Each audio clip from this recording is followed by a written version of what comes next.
This is the Lone Crater YouTube. We hope this video helps. You start by shutting the laptop down and unplugging everything. Press and hold the power button for 5 seconds to discharge residual power. Once done, ground yourself with an anti-static strap or by touching a metal table leg. Next, flip the Tuf A15 over and remove the visible Phillips screws. Keep track of which screw came from where. Make sure to separate rubber feet and long screws, then carefully pry the bottom cover off from the back hinge side to expose internals. You'll see the M.2 drive held at an angle in a slot near the battery. This is normal. Once you locate it, remove the tiny standoff screw securing the SSD. Keep that screw safe.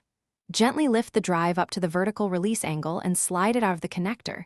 Do not force it straight out because the edge connector is delicate. If your model uses a 2.5-inch bay instead, disconnect the SATA cable and unscrew the bracket before pulling the drive out. You put the bottom cover back on, aligning clips first and then replacing screws in the reverse order you removed them. Make sure not to over-tighten.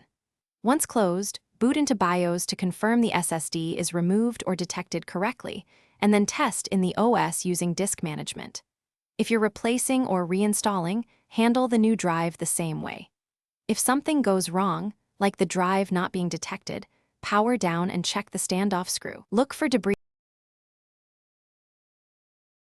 Thanks for watching. Consider subscribing if we helped you.